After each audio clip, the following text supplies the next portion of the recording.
You're listening to The Arms Room on the Vets on Media Network.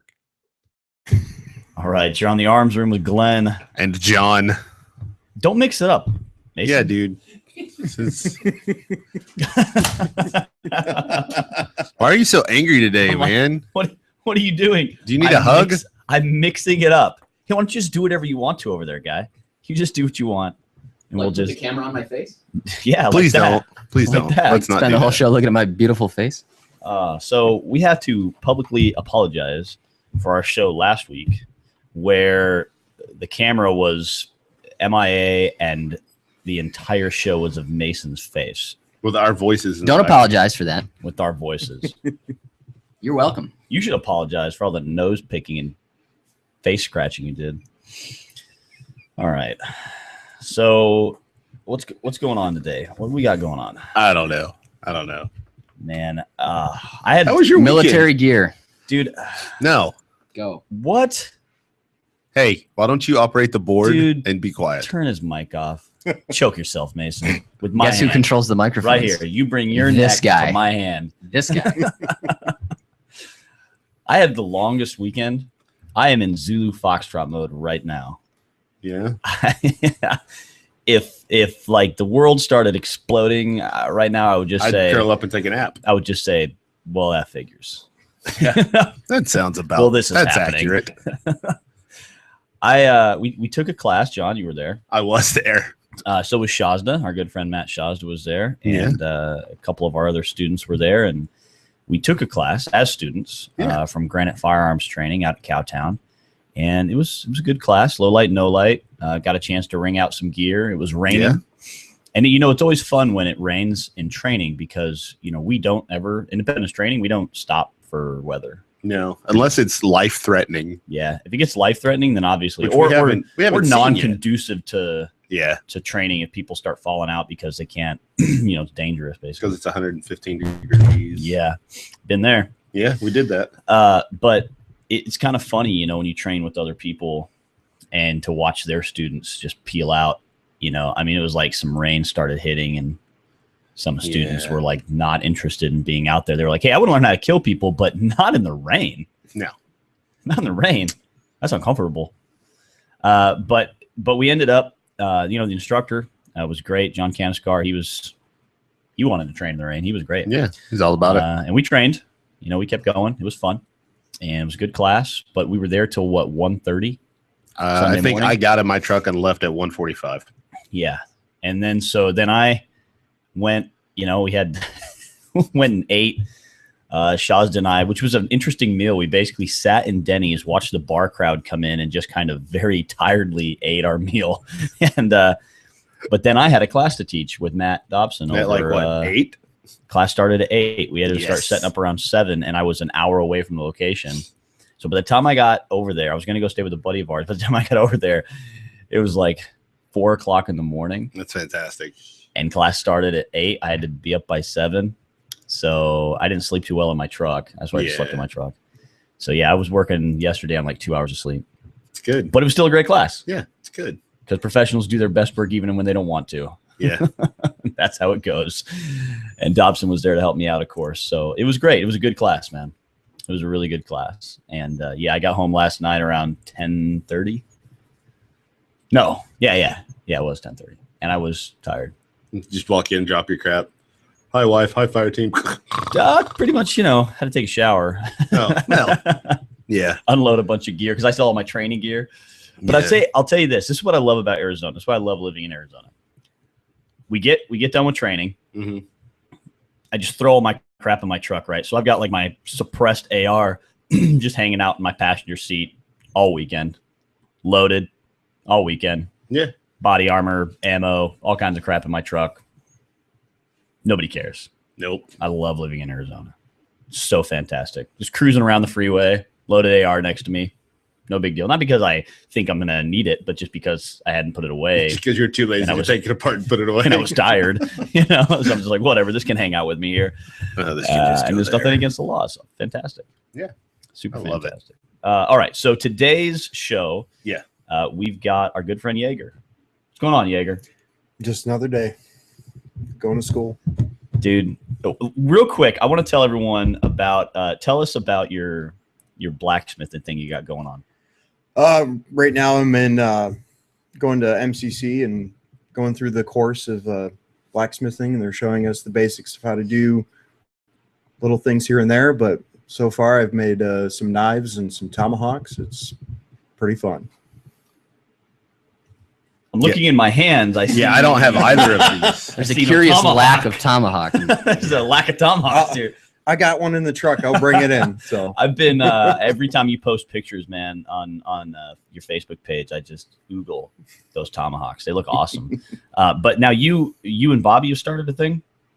yeah, he's got his welding and that he's done in the past, so he's more experienced than myself. I'm beginning, just starting to go to school, learning new stuff. So he's very experienced in what he's doing, and he's got some pretty good ideas out there. And But he just started a Facebook page for kind of a company idea, right? What's it called? for his, it's Reaper Customs or something Yeah. like that.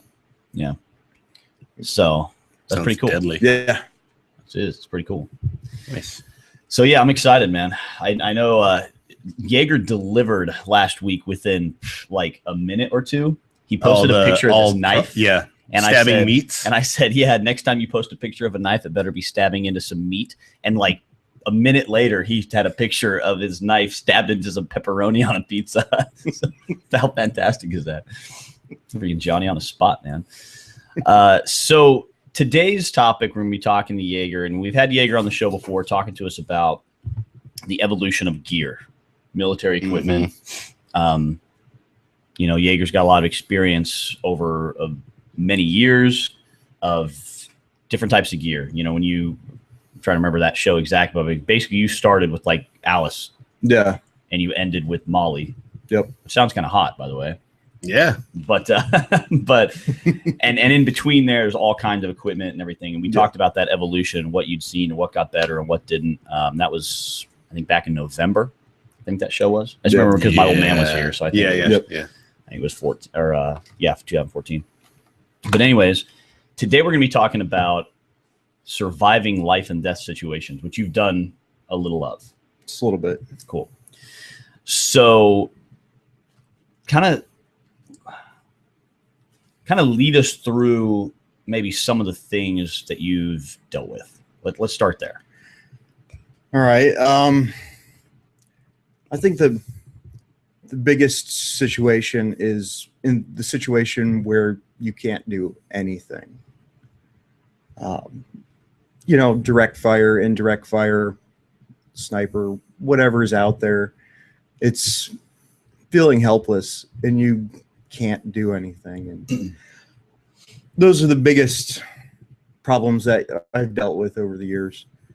So it's just, you never know what's going to happen. And most of the time, or quite a bit of time, you find yourself not able to do anything. So it's kind of hard, you're in charge of quite a few people. You don't know where people are shooting at you from. What's the best thing to do, and all the time it's take cover or keep driving is the best ways to do it. So there's other situations. My first Afghanistan deployment, we did a lot of, go out and find the enemy. We'd start it. We wouldn't wait to get ambushed or drive around to get shot at. We would actually go out and do what we had spent years training to do. And it most of the time ended up in a one-way firefight where we just wipe them out or we scare them away, whatever comes about. And then my last time in Afghanistan, it was more of the drive around, wait to get shot at, reacting, not being proactive as much as I would hope, So there's, quite a bit of times where we had one firefight that sticks out in my mind is we're driving up this valley and the enemy had clearly been waiting for us to come up there, and we had no idea that they were there, and ended up being like an hour-long shootout driving up a mountain. And, nothing's going to prepare you for taking casualties along the way, but that's what happened, and you just got to fight your way through. And it doesn't matter if it's downpouring rain, which in our instance it was, muddy roads. You have no idea where these guys are running at because they're up above you, and it's kind of hard to see that in a Humvee. It's you just got to be have that mindset to turn it on as quickly as possible and figure out what you're doing to push through. So that's it was a rough day. I'll just put it that way. Now, what do you think? You kind of mentioned as you were starting that sometimes there's nothing you can do about it. Yeah. Right. So I think that with because we're kind of talking about life and death situations, and based on your experience, which Yep. is mostly combative type stuff, but kind of life and death situations in general. I mean, what do you think the average person can do, whether they're looking for, I may have to survive a self-defense situation to, I may Sure. have to survive a vehicle accident to, our listeners are, of course, who are still active duty or law enforcement Right. officers who may find themselves in combative situations. But let's start with like a physical thing. What can people do physically to start to prepare for situations where they might either be in control or sometimes not in control? Sure. I would say the best thing you can do for yourself is how far can you take yourself? How much physical training do you do for yourself? How far can you go hiking up Silver Station Mountain, for example? It's a 4-hour hike, and I think I did it around like 2.5 to 3 hours. I don't know. I kind of lost track, but you just gotta see how far you can take yourself with your training, whether it's physical or with your firearms. So physical fitness is important. Absolutely. I mean, when you find yourself in those kind of situations, the life and death stuff you were talking about before, I mean, did you personally, or did you see people around you getting like physically exhausted to Yes. the point where it started to deplete their capacity to respond? Yes.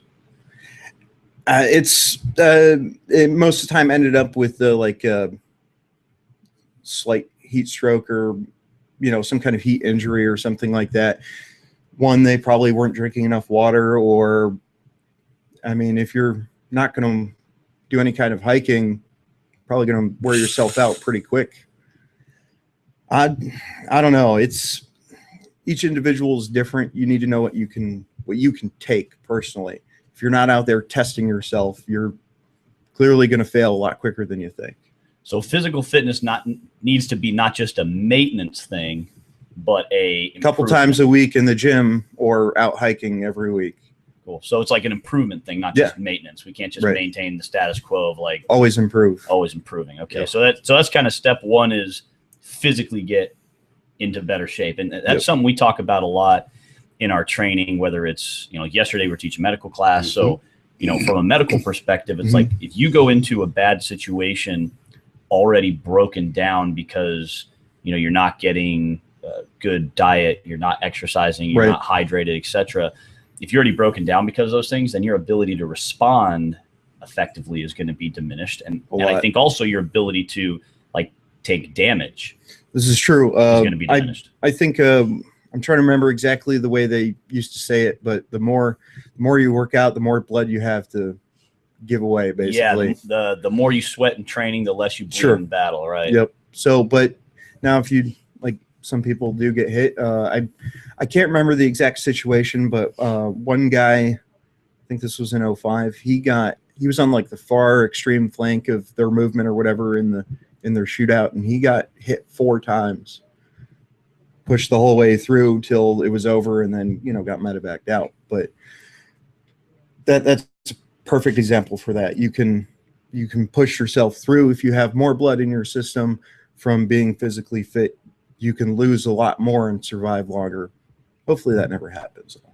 Like, a lot of people will see like special operations guys, for example, and they'll see how, they'll read a book or see a movie and how many times these guys get hit and they're still fighting. Yep. And yeah, that has a lot to do with their mindset, but let's not discount the physical capability. They're well-trained, they're in shape, best shape of their lives.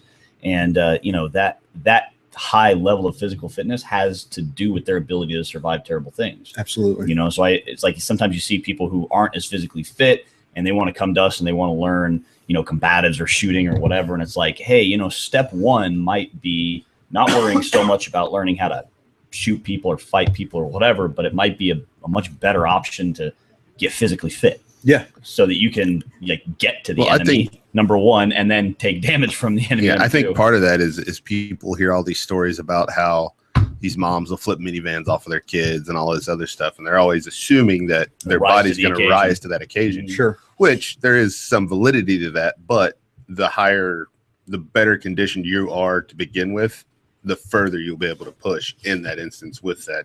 Yep. With that adrenaline dump and so on and so forth. So I think a lot of people get too wrapped up on, oh well, I'll be all right. I'm okay. Yep. Stories are inspirational, but if you gotta make that cut, man. If you can only go 1 minute of adrenaline compared to 3 days or something, there's a huge difference. Oh yeah. You got to work out, man. I mean, I have occasionally injuries here and there, and I kind of took last year off and didn't work out a whole lot. Spent most of my time hiking rather than lifting weights, and I'm starting to get back into the gym for the past couple months now and get my strength back, and we'll see how it works out. Well, I think it also bears mentioning that you just went through Tough Mudder with us too. That's right. That was fun.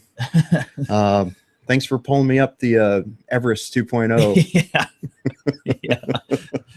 Yeah, that was a good time, man. That was a good time. But it's I think it's things like that so often guys, and especially like veterans or even sometimes law enforcement guys will really get into like, hey, I used to be in such great shape. Oh, yeah. Mhm.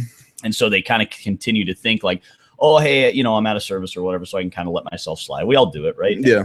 And then it's like that slide, that descent is so fast. Oh, dude, it's terrible. I've ridden that slide so many times, and it took me a long time to realize, hey, I'm not in my early 20s anymore. Right. I can't go on an all-night bender and then get up and go run 6 miles now. No. Because if I do that, I'm going to die at like mile 2. Right. So you have to really stop and take inventory of, okay, well, this is what I used to do. Let's see if we can get back to that, because this is what I can do now. It's unfortunate you'll never get back. No, it's never going to happen. Get that. Because you're never going to be in a situation where someone is driving you that hard. Right. Yeah. That's the issue. Like, it's tough even in my own physical fitness to like push myself as hard as I used to be pushed. Yeah. Oh yeah. Yeah, for sure. So we'll kind of start this, and we'll have to take a break in the middle of it. But we kind of talked about physical. Okay, you got to prep yourself physically. How about mentally? I mean, like, that's a really tough thing, because people talk about mindset all the time. Like mindset this and mindset that, and you hear it a lot in training, mindset. But I think that sometimes people get almost too focused on mindset, and they forget about like, hey, like we just talked about physical, right? I mean, skills, in my experience, in my opinion, skills are still going to trump mindset, because you can have all the mindset in the world and be out of shape and incapable of doing things, and all I have to do is have a greater skill set than you. My mindset could be weaker. I mean, that's my opinion. But the idea is, how does someone mentally prepare for a life and death situation? Because that's a big thing. And I think like a lot of CCW holders, a lot of civilians who are carrying firearms, and also a lot of law enforcement military guys who've never been in a critical stress situation, you don't really know how you're going to react until you get into that kind of situation. Yeah. So based on your experience, I mean, what did you see guys do or yourself do to mentally prepare for those kind of situations? And then did it work? All right. Well, I'd say after my first Iraq deployment, it sucked. I didn't get to do any kind of combat. We got like shot at one time. That was like early on. It was a drive-by. What are you going to do? You're going to hit the dirt really quick, because you got to figure out where it's happening, because it's in the middle of the night. What am I going to do? And it just seems like when you actually get to that point, you don't know how you're going to react. I mean, I don't know how the next person's going to react. I've seen very physically capable people just totally collapsed when it came to that point. And it's you can try, you can think yourself through a million scenarios, but you'll never be prepared for it because you don't know when it's going to happen. You don't know. Yeah. I don't know. After gaining experience with numerous things that happen or whatever, your mindset finally gets steady enough to the point where you'd be like, well, I've been through these type of horrific situations. I'm fairly certain at like my point right now, I'm pretty sure I can handle just about almost anything, I would think, but I don't know. I mean, I've never come across a, collapsed building with children inside it, so I don't know how I'd react in that situation. I'm sure I would do my best to help. Or, there's another instance that we had with the Taliban, whoever they were. They VBITed right outside our little base or whatever, ended up killing like 20 plus kids. And the way the parents could keep track of which kids were theirs was picking up little shoes off the ground. It's not ideal to be in that kind of situation. Yeah. I mean, that really sucks, but what are you going to do about it? It already happened. So you just kind of, play your part for whatever situation comes up. But there's no way to prepare you for that. It really sucks. It's not always going to be a firefight that gets to you. I've seen people in similar situations like that just freeze and not do anything. Mm-hmm. I mean, you expect adults to die, but when you see children die, it's a different experience. Well, I think that's that's part of the whole mental thing that we're looking at here is like, how do you prepare yourself?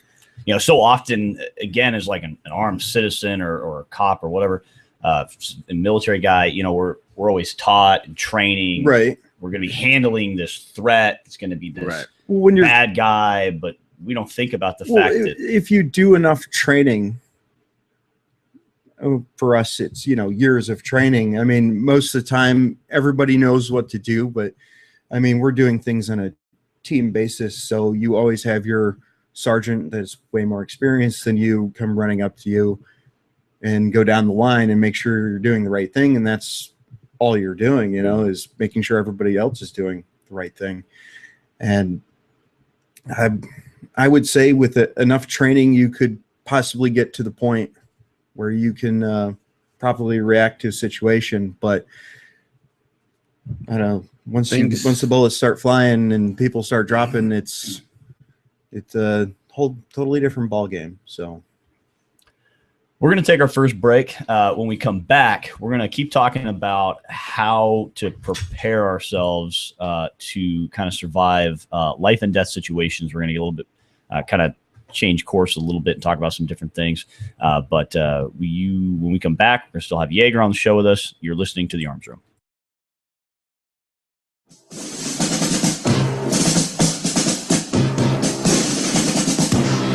Everyone's going to need an attorney at some point in your life. I'm no different. Hey everyone, it's James from Vets On.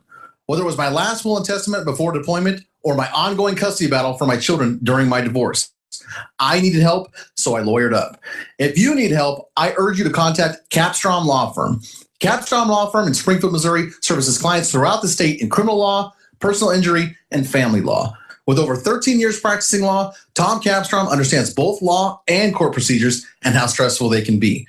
Let Tom Capstrom Law Firm and his dedicated staff take the stress and worry out of a difficult situation by calling him today. We feel so strong about the work that Tom and his staff are doing that he'll be a monthly guest on the show. Tom is a veteran and a listener, for God's sake, so you know the guy is solid and will fight for you. Give Tom a call today by calling 417-864-0552 or email Tom at capstromlaw.com. And don't forget to tell him that Vets On sent you. The choice of a lawyer is an important decision and should not be based solely upon advertising.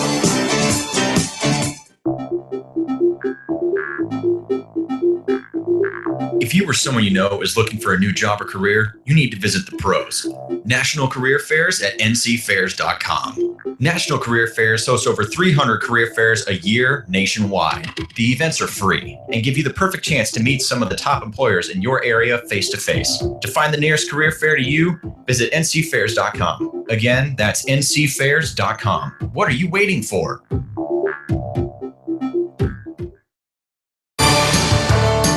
Veterans served us, now it's time we serve them. As a veteran of Afghanistan and Iraq, as well as a current military member deployed abroad, I would like to take a minute of your time to tell you about Patriot Hills of New York. Patriot Hills of New York is a nonprofit organization providing support to veterans and their families. They partner veterans in need with over 65 health and wellness organizations, community groups, as well as philanthropic foundations providing no or low-cost services. They've helped over 400 veterans through confidential referral services, assistance with veterans issues, employment placement, as well as educational opportunities. If you need assistance or just want to help veterans by donating your time or services, contact them at info@patriothills.org. Again, that's info@patriothills.org. Visit patriothillsnewyork.com for more information about their services or how you can donate. Our veterans deserve no less. We can give it to them, and you can help.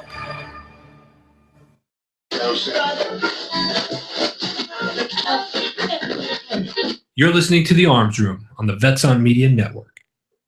All right, you're back on The Arms Room. Today we're talking with Jaeger in our studio about surviving life and death situations and kind of what it takes. And we've talked about being physically prepared, and now we're kind of talking about being mentally prepared. And I think one of the things you guys said during the break that is really important to repeat is acceptance. Yeah, you have to accept every day when you get out of bed. We all drive cars. People die in car accidents every day, right? Those of us that carry guns, I accept that when I get out of bed and I put my gun on in the morning, that if I pull my gun out, there's a chance I'm going to be shot or I'm going to have to shoot someone else or both. But you have to really sit down and evaluate and put yourself through these things. And it's something that we used to talk about, and we still do quite a bit in our training classes, is visualization. You have to sit down and go, okay, what could happen? How am I going to react when this happens? Now, it's not the same as being in a firefight. I know the first time I got shot at in Afghanistan, I almost pooped myself because I was like, oh, crap, I'm going to die, because it was small arms. And then here comes this screaming RPG. And I'm like, oh, God, it's over. But before I'd done that, the job I have, I accepted that something like that could happen. I was like, okay, it's going to suck if it happens, but it's not. It's not out of the realm of normal or possible for something like that to happen. So you really have to sit down and think about the things that could happen, accept that they're going to happen, and then find a way to prepare yourself to handle those situations when they do happen.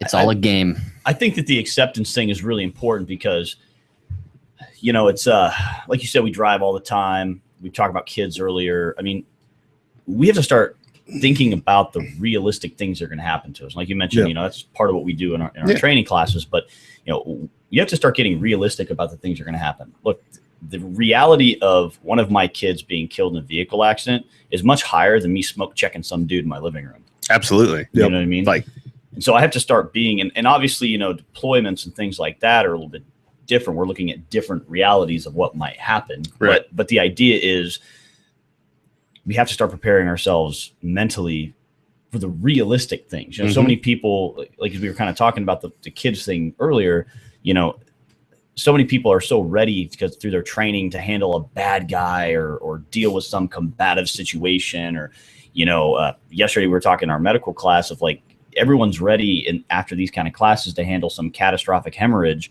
but are you prepared to handle, one of your kids choking? Yeah. Yeah. Do you know how to stop a kid from choking? Are you prepared to handle a catastrophic hemorrhage on a 5-year-old kid? Or are you me? Handling like that? it's a whole nother world, man. So acceptance is a big part of that. I like that. So tell us more, Jaeger, about why do you think, based on all the situations that you were in, why did you survive?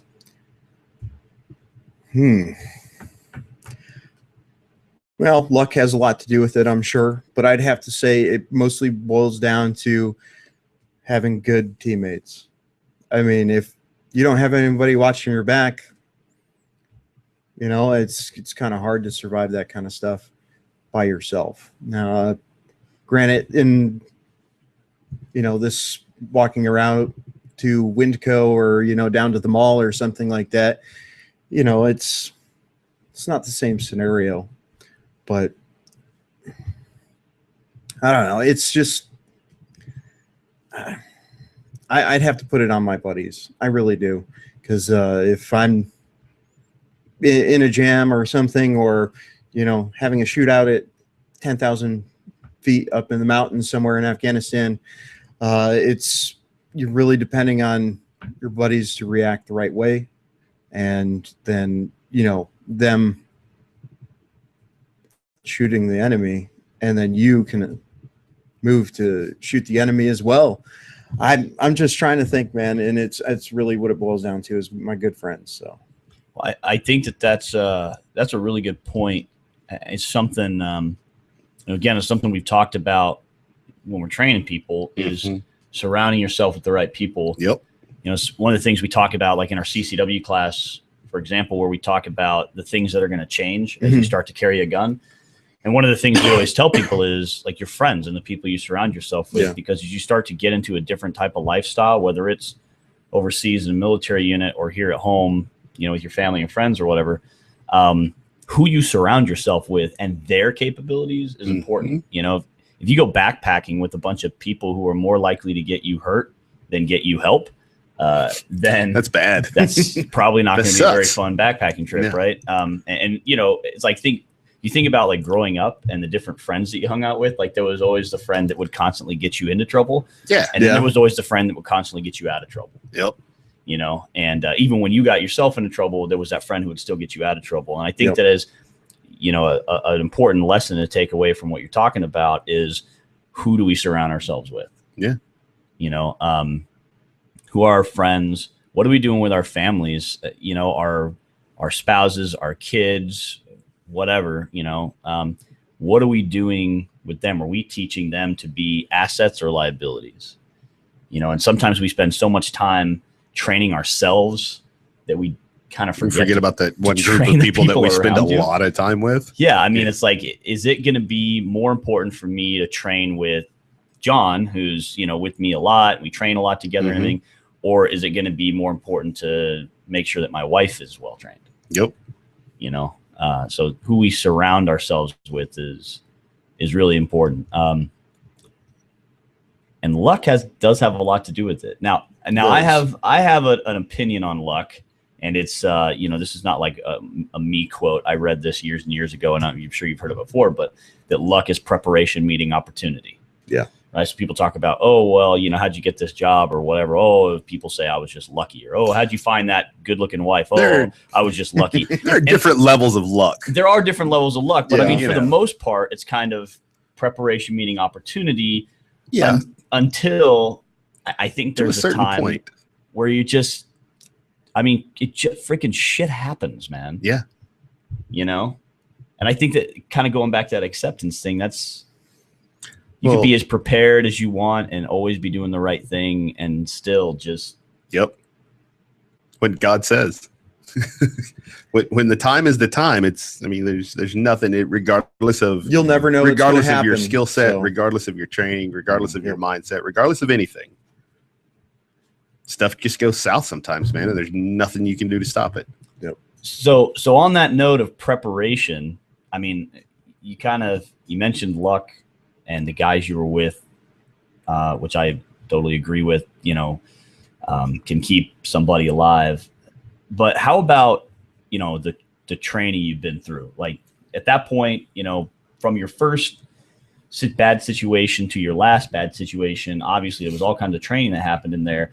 As your training got better and you did more of it, do you feel like that really aided you in survival capability? Your training is a confidence builder, and the more training you get, the more confident you are to the situation when it arises.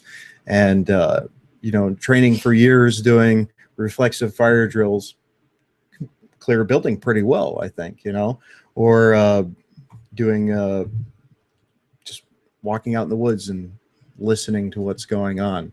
You know, I mean, if you train yourself to the point where you know what's going on around you without paying a whole lot of, it doesn't look like you're paying a whole lot of attention, but you are, you know, not necessarily watching over your shoulder all the time, but enough training into a particular thing can get you confidence, and confidence is where it's at. And at that moment where you need that confidence, most of the time it'll pay off, I think. So, and that training also, back to the people rise to the occasion. People don't rise to the occasion. People sink to their highest level of training. That stuff becomes an automatic response. Yep.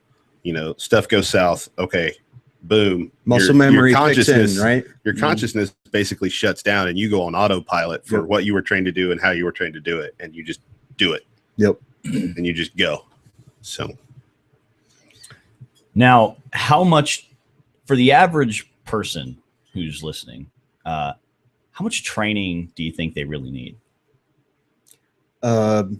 All the time. Yeah, as much as you can get. All the time. Is that possible? As much as you can get. I mean, you have to develop a, skill set. I sit in my chair or whatever and have my pistol out and, just practice running, drills on my pistol. If I never do that, I'm never going to get really, really good at it. I'm not the greatest person with a pistol because in the Army, we never used them. But, since I've gotten out and I did some contracting, we used pistol quite a bit. So whatever pistol I have, I try and do. If I can't feel my pistol and know what I'm touching with my eyes closed, then, I'm not really good at it yet. So, just keep training on your individual piece of the puzzle. And, whether it's your AR or your AK pistol, whatever it may be, you just got to constantly be playing with those weapons so you understand your weapon. If you don't know your weapon, it's, going to be a bad day. Now, you mentioned something that I think is I want to touch on for a second, and that is you said in the Army, never really used pistols. Mm-hmm. We moved over to a different profession, then it was different, used pistols more. But I think that for so many people who haven't been in the military, or maybe we're in different types of jobs in the military, they think, well, all military training is just all about weapons, right? Because if you're going to take the fight to the enemy, then you've got to learn shoot all the time, right? It's so much more than that, though. So what other kind of training should people be seeking out? Because so often when we have people who come to us for training, be they military, law enforcement, or civilian, it's just shoot. And a lot of times, like, students have told us, I came here expecting a shooting class and I got a lifestyle class, because of the different things we talk about. But I mean, from your perspective, what other types of training do people need to be worried about? Well, you have your medical training, which I think is utmost probably equal to firearms training. It's just as important. Need to know how to save a life, also take a life, but saving life is way more important than taking, in my opinion. And if you don't know what to do, if somebody's got a chest wound and they can't breathe, how are you going to fix that? I mean, you can watch YouTube videos all day long, but you need to get this equipment and train with it. Get one of your buddies with you and practice. Go to a medical class. I know there's many around here that you can do. I'd say another thing to do on that is it's kind of like a personal thing but if with your equipment, you're never going to know if your equipment works unless you use it. I know we touched on that last show, but you have to constantly be changing and moving your gear to find out what works for you as an individual. Mm-hmm. If 16 magazines are in the very front of your chest, I don't think that's going to work, but you need to figure out, can I move in this? How can I move in this? Can I lay down in this? You got to cover all your scenarios, but that's kind of like a personal training. Where am I going to reach here every time to pull out a magazine, or am I going to reach over here?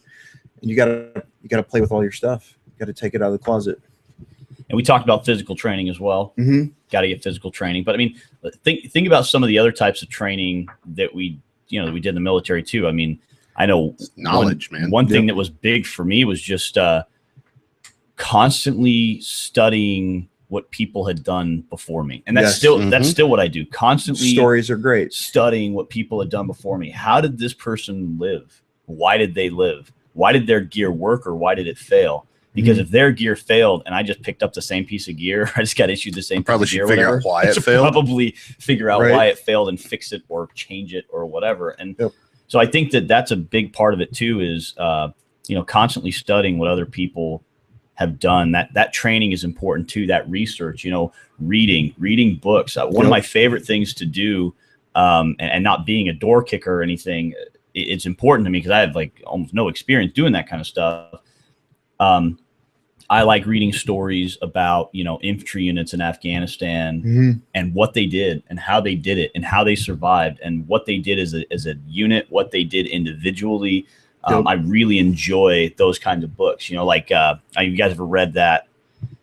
What's it called? Outlaw Platoon, I think is the name of the book. It's a really great book about basically how this unit used total terror to stay alive. Their sole focus, they figured it out early on that their sole focus was just completely terrorize the enemy to the point where they didn't even want to engage them anymore. The enemy didn't want to engage this platoon anymore because of every time they would engage them, they would just freaking rain hell down on these guys. They would use every asset possible. And it got to the point where the second half of the deployment was relatively easy because no one engaged them anymore. And it's like, that was an interesting lesson. And I took that and said, okay, now how can I apply this to the civilian world? How can I apply this to getting my enemy to not engage me? You know what I mean? How do I put forth that image to the point where my enemy says, I don't even want to engage this guy?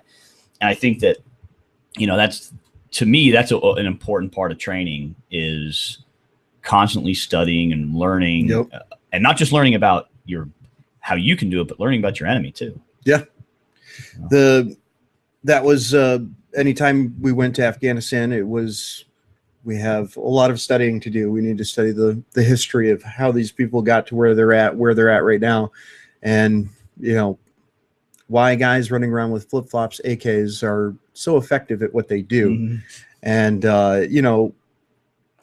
having my last deployment, I had a previous Afghanistan deployment, so I had a lot to share with the guys who had never been there before. I'm like, well, this is the way we did it back then, but we're going to be under NATO this time, so it's probably going to be slightly different, but this is what you're going to expect every time you go up into those mountains and you're going to take a couple-hour break or something like that. Just dig in. Don't even ask, just dig in, because you're going to appreciate it a lot better. And a lot of people thought I was crazy for saying something like that, but after a couple times up there, they're like, you're absolutely right. I don't know why I doubted you. I'm like, well, you got to dig in. That's infantry 101. After you get everything set up, you dig in, especially if it's for an overnighter. So, I mean, it is what it is, man. Well, I think that's a just kind of good point, is, again, learning from past experiences and those guys learning from you. Like, hey guys, I've been here before. I know how this game's going to play out. Right. Here's the things that we did last time that tended to work. I think about that. What was that old Vietnam movie, Hamburger Hill, where the one guy's yelling at that boot, and he's like, you're going to learn from the people who've been here before, and that's something that I remembered watching that as like a teenager. I remembered that part pretty much my whole life, of like, I need to learn from the people who've been there before. That's it's a valid point. Learn from other people who have done similar things that you're interested in or want to prepare yourself for. Talk to a vet. A lot of infantry guys, they have the same stories because they went through a lot of the same stuff, different areas and different situations, but more or less the same thing. And it's got to talk to people. Anytime I come across a World War II vet or something like that, I try and talk to them, find out what their world was like at that time, and everyone's different. Not everyone saw combat during World War II, same as now, So I spend time talking to some of the older vets from like Vietnam and, people who were in the Gulf War and stuff. And there's so much to learn out there from people's firsthand experience, and it's a waste not to talk to people about this. We got to take our second and final break. When we come back, I want to hear about how you think gear and equipment played a part, if at all, in surviving, really bad situations. What did gear or equipment do for you that saved you or almost screwed you. So we're gonna talk about that when we come back from the break. You're listening to the Arms Room. Veterans served us, now it's time we serve them. As a veteran of Afghanistan and Iraq, as well as a current military member deployed abroad, I would like to take a minute of your time to tell you about Patriot Hills of New York. Patriot Hills of New York is a nonprofit organization providing support to veterans and their families. They partner veterans in need with over 65 health and wellness organizations, community groups, as well as philanthropic foundations providing no or low-cost services. They've helped over 400 veterans through confidential referral services, assistance with veterans issues, employment placement, as well as educational opportunities. If you need assistance or just want to help veterans by donating your time or services, contact them at info@patriothills.org. Again, that's info@patriothills.org. Visit patriothillsofnewyork.com for more information about their services or how you can donate. Our veterans deserve no less. We can give it to them, and you can help. Everyone's going to need an attorney at some point in their life. I'm no different. Hey everyone, it's James from Vets On. Whether it was my last will and testament before deployment or my ongoing custody battle for my children during my divorce, I needed help, so I lawyered up. If you need help, I urge you to contact Capstrom Law Firm. Capstrom Law Firm in Springfield, Missouri services clients throughout the state in criminal law, personal injury, and family law. With over 13 years practicing law, Tom Capstrom understands both law and court procedures and how stressful they can be. Let Tom Capstrom Law Firm and his dedicated staff take the stress and worry out of a difficult situation by calling him today. We feel so strongly about the work that Tom and his staff are doing that he'll be a monthly guest on the show. Tom is a veteran and a listener, for God's sake, so you know the guy is solid and will fight for you. Give Tom a call today by calling 417-864-0552. Or email Tom at capstromlaw.com. And don't forget to tell him that Vets On sent you. The choice of a lawyer is an important decision and should not be based solely upon advertising.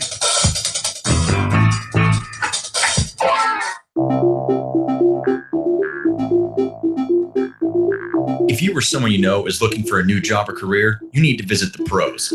National Career Fairs at ncfairs.com. National Career Fairs hosts over 300 career fairs a year nationwide. The events are free and give you the perfect chance to meet some of the top employers in your area face to face. To find the nearest career fair to you, visit ncfairs.com. Again, that's ncfairs.com. What are you waiting for?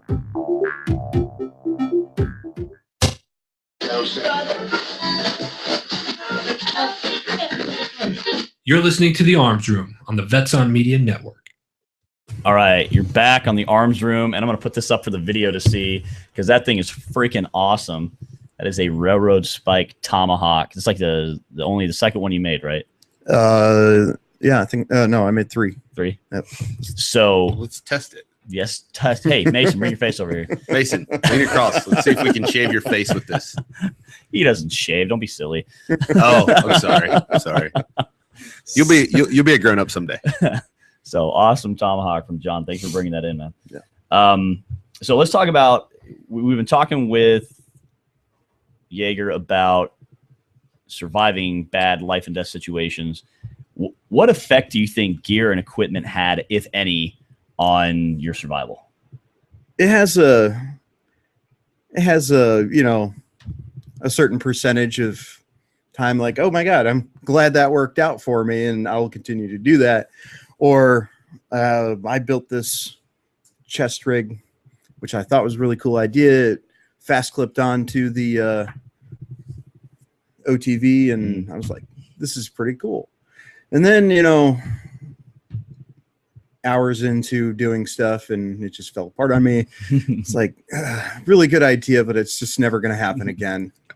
And I was disappointed because I liked it a lot, but you got to learn along the way. I'd say that was probably my biggest upsetting thing of things I've tried to invent or create or assist me along the way is my chest rig not working out. Let's see, there was I like to have my magazine pouches secured over the top, not with a bungee cord, but with a fast clip or something that snaps more or less. It to me, that way I know I'm not going to lose it, because there's been some times where I've been running around doing stuff and go back to base and like, I know I left with 7 magazines. Now I have 5. What went wrong? And it was, probably my gear wasn't secured properly or something like that. But, gear's important, but you just got to find out what works for you and experiment along the way with, making your gear your own rather than using a out of the box kind of mentality of. Do you think people spend too much time on gear?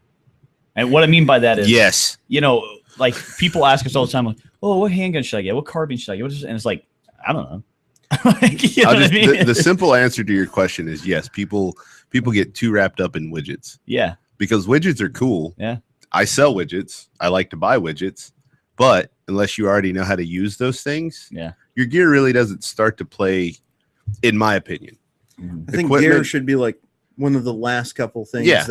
Because once you reach a certain skill level, then you need to look at upgrading your equipment because you have now reached a level where you are outrunning your equipment, whatever your equipment is, whether it's your car, whether it's your hiking boots, your rucksack, whatever it is. You get to a certain point where you're able to outperform what your gear can. Then it's time to start reevaluating your gear and upgrading your gear. Well, there's so much talk out there. Kind of like we talked about in previous shows, there's so much talk out there about caliber and AR versus AK, 9 versus 45, Glock versus 1911, whatever. All these all these if things it works about, for you, roll with it. Hey, what's in this pattern, or I need the newest pattern of this, or I need the newest chest rig, or I need the newest plate carrier, or I need a different holster. I need all. It's like people spend hundreds and thousands of dollars on gear. I think you meant to say hundreds of thousands. Maybe hundreds of thousands of dollars on gear, and they don't know how to use it effectively. Or like we saw at this class on Saturday, there were some guys with some pretty slick pieces of equipment, and then it starts raining, and they're just like, "I'm gonna melt, run for the hills," and I'm going, I don't want to get my gear dirty. Yeah, exactly. It's like, how do you plan on that stuff? For what that guy paid for that gear, I don't know that I'd want to get it dirty either. Man, I mean, there's so much like people lean too heavily on their gear. Oh, yeah. It's like, you need to lean on your skill, man. It's kind of that one mind, any weapon concept of, I can't. How very Marine Corps of you. I can't be, relying on this one piece of equipment because it might fail or it might not work or my fancy doodad widget thing might not be available. Mm-hmm. And so I think people lean too heavily on gear. Did you see any of that in your situations where people rely too much on equipment? At one point, when we got over to Afghanistan, I think they put out like, as long as it's ACU, we don't care what it looks like. I'm like, okay, that's fine. And then I think there was at one point where I was like, if you guys in your gear, that's it. Everybody's going back to the SOP. Mm-hmm. We went back to the SOP for a while until they understood what they needed to change instead of just not understanding what they had. And after, I think it was like maybe a month of that or whatever, I was like, okay, everybody go back to what works for you. And then everything started working a lot better after that. And it takes time to understand your equipment. If, I have stuff now that, I bought years ago and it doesn't work anymore and it sits in a box and I just gave up using it because it doesn't fit anymore or it doesn't work for what I'm trying to do. And there are some things that I've had these 3 magazine pouches.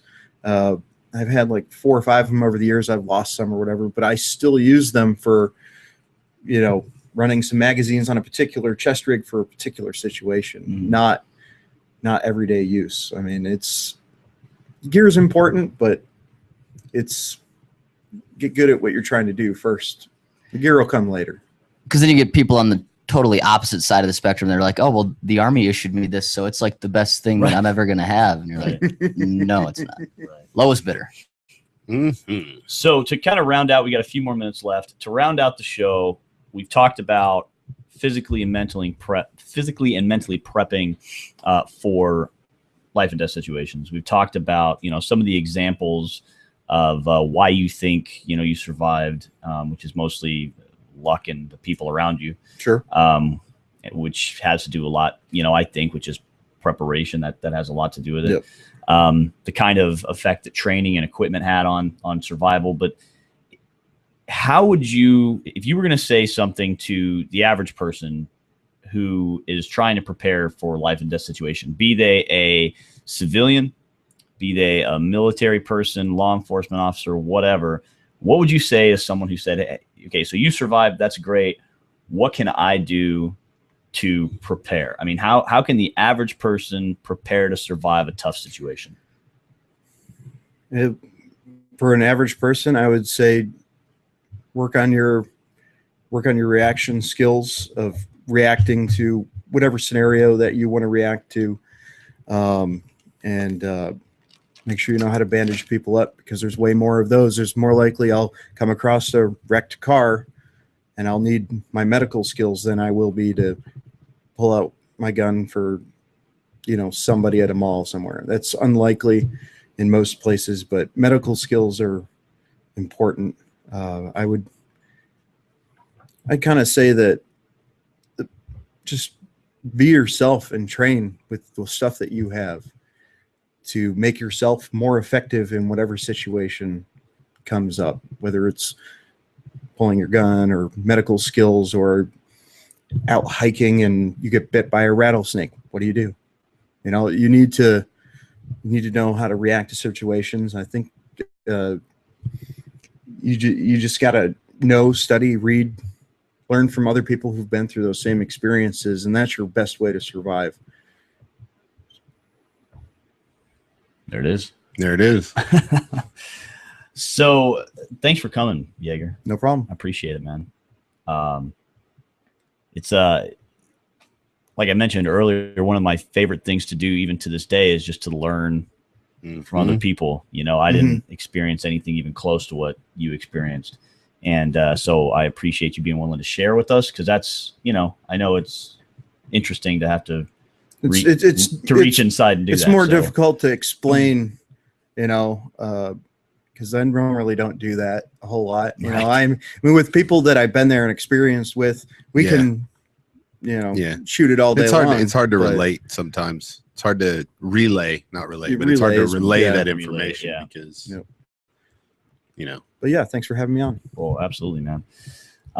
Any final parting words? No, I don't have anything. I think we covered just about all of it. Evaluate yourself. How's that? Evaluate yourself and evaluate your likely scenarios. Yep. I think people have to start holding themselves to a higher standard. I know, John, you and other guys who work with me are constantly complaining because nothing's ever good enough for me. Yeah. Well, But that's kind of how I live my life. Nothing is ever good enough. I mean, it can always be better. And it's not that I'm not satisfied with things. I'm satisfied with things. Well, it's but I can be better than striving for excellence. Yeah, I can be stronger, faster, smarter. Yep. What can I do to be stronger, faster? How far smarter? can you push yourself? Yeah. That's the key thing. If you don't know you can do something, you'll never know unless you try. I enjoy doing things that push me outside my comfort zone. And that's the biggest thing I could personally recommend to people about how to learn to survive bad situations. Learn to work outside your comfort zone. Yeah. Do things. I don't care if that means whatever, talking to that, hot chick you've been scared to talk to, or whether it means going and doing something like Tough Mudder, or whether it means, going and jumping out of an airplane. Well, whatever it is, go do something that makes you step outside your comfort zone, because that is what's going to help you prepare for stressful situations. I mean, you're basically putting yourself in a stressful situation on purpose. And then when you're put into a stressful situation, not on purpose, like you said, like, holy crap, I'm totally out of control of the situation. Right. At least it'll help you mentally prepare for those kinds of things. So next week. What's next week? I'm excited about next week. We've got Hunter Kale on the show. Some people know him as Nubs, or the no-handed shooter. Oh, that's right. Young man born with no hands, who is an up-and-coming competition shooter. If you haven't checked him out, you can check him out. Nubs Kale. Kale is Cayll. And you can find him on Facebook. He's on Instagram under, I believe he's No Handed Shooter on Instagram. He's on Facebook. You can check him out. And this guy, I mean, to talk about the ability to adapt, improvise, and overcome, this guy has improvised. He's modified equipment. He's had other companies modify equipment for him. He does mag changes faster than people with 2 hands and 10 fingers. And this guy literally, Hunter literally has nubs for hands, and he just does a phenomenal job of doing it. And so what we're going to be talking to him about is the effects of attitude in shooting and competition, because he's a great competitive shooter. And so we're going to have him as a call-in guest, and we're just going to be talking to him about how attitude, how that mental aspect, kind of part of what we talked about earlier today, has an effect on what you're doing in life in general, but particularly in his position, competition shooting. So looking forward to that show next week. And anything else? Any parting words from you, John? No, I think I'm good. I think we're good. All right. Well, until next time, stay aware, stay safe, and train hard. You've been listening to The Arms Room. By the dawn